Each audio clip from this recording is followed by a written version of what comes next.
Brain, organs, bones, hair. These are just a few many things we have in common with the animals that we call food.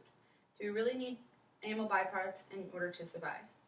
The purpose of this speech is to persuade my audience to not consume meat and dairy products, and that it's better than the alternative in both health and ethical points of views. We're going to talk about why we may benefit from consuming meat and dairy, how it could be ethical, why it's maybe not so healthy to consume, and why it's unethical. To begin, let's talk about why eating meat and dairy can be good for our health. I'm sure we've all heard the saying that drinking milk is good for the body. In fact, according to a health and nutrition letter written by Tufts University, milk has 9 essential minerals and vitamins, as well as nutrients. Calcium and vitamin D are what milk is most popular for, since the bones are affected directly by them, making them our main storage of calcium. When we aren't getting enough calcium for our body, it starts taking the calcium from our bones. This is a problem because without it, our bones become weak and prone to injuries like fractures and breaks. Along with calcium, dairy products are notorious for containing vitamin D. According to an article in Harvard's Women's Health Watch, vitamin D is essential for the absorption of calcium into the bones, and it's basically in control of the skeletal development and bone mineralization. Most Americans are vitamin D deficient, and that's why dairy products are part of the USDA's famous MyPlate. MyPlate is the most updated nutrition guide that is divided into 5 major food groups. According to the USDA, Americans should consume at least 1 cup of dairy with each meal. According to the USDA, Americans should also consume protein, and that's why it's another part of the major 5 groups. Although protein is also found in dairy, meat is a widely known source of protein. Products like beef, pork, and poultry are staples of the American diet in a variety of ways. Many traditions were built upon eating meat, and even diets were built around eating meat because of the nutritional benefits. According to Marcia McCullough, a registered dietitian, nutritionist, and writer, red meat in particular, like steaks and burgers, play a large role in the many lifestyles, and they contain many important essential vitamins and minerals, including all of the essential amino acids needed for growth, maintenance, and repair of the body. On the side of ethics, consuming meat and dairy can be ethical.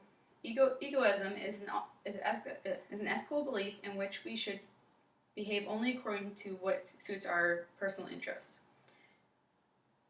That's exactly what eating meat is. It's beneficial to our bodies by giving us proteins, vitamins, and minerals we need, while providing humans with the fuel enough fuel to power them through their day.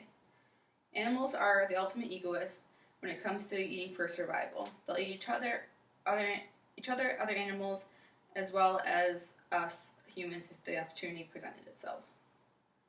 The same idea goes for collecting dairy from cows. As I discussed in the beginning, milk has a lot of nutrients and benefits for our health. By drinking milk, we are giving our bodies what it needs to live long and healthy lives. Thus, consuming dairy is best for our own self-interest. Now let's talk about why we shouldn't consume meat and dairy. According to Joanne Smith, CNP, dairy is one of the top 5 foods that people are allergic to. This is because the main sugar found in dairy is lactose, and roughly 65 to 75% of the world's population are missing the enzyme to digest it. Those who don't have this enzyme we call lactose intolerant or allergic to dairy. It really makes us think that if so many people are lacking the enzyme, should we really be digesting dairy products at all? Brock University in Canada conducted a study that joined together a group of people on an anti-inflammatory diet, which included removing dairy. Their results showed reduced pain, better sleep, and better mood, and some even noticed weight loss. Due to many diseases and allergies like this, there have been plenty of alternatives made to substitute dairy milk, and they are widely available. These substitutes provide a tasty alternative to cow's milk that, although not exactly nutritionally the same, are healthier than the traditional dairy milk sold in stores. Non-dairy milk is considered healthier because they are normally lower in fat, calories, and cholesterol, and fortified with important nutrients like calcium, vitamin D, and iron. Meat products also have a downside. Many meat products have been linked to a number of diseases and illnesses. Many think that you should save red meat for special occasions because of the hefty price tag at your local steakhouse. That's not the reason why we should opt for a salad.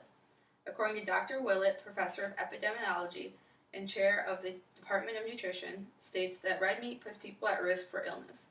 Since that it's so high in saturated fat and cholesterol, it puts us at risk for many heart diseases and strokes.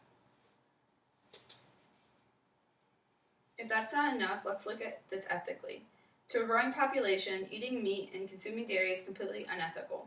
When I think of ethics, I think of the golden rule, which essentially is treat others the way you would like to be treated. Some choose to see the lives of animals as breathing, living things that should have the right to live their lives just as we humans do. If animals' minds were advanced as ours, what would stop them from treating us equivalent to how we treat them?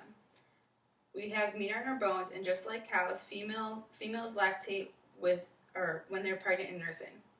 Women's breast milk is known to have a variety of nutrients for the sole purpose of nurturing and developing our young. What stops humans from caging and tying women up and artificially inseminating them over and over, collecting their milk, taking their babies away, and doing it again until their bodies can't do it anymore? The only difference is the species. To demonstrate that, the visual that I have is of a animal rights rally in Austria, and these are women who hooked themselves up to pumps and blinded themselves to show that, just like cows, they can be used for nutrients. And I think another thing that was interesting is seeing our flesh packaged to show that we are really not that different.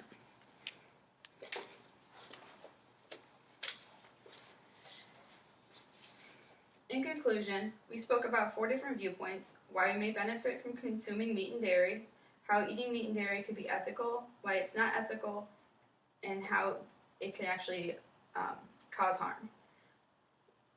Now that we have looked at all the sides, let me tell you the right side, and that's that humans should not be consuming meat and dairy because of the fact that we just don't benefit from them as much as people think we do. And torturing animals just doesn't need to be done.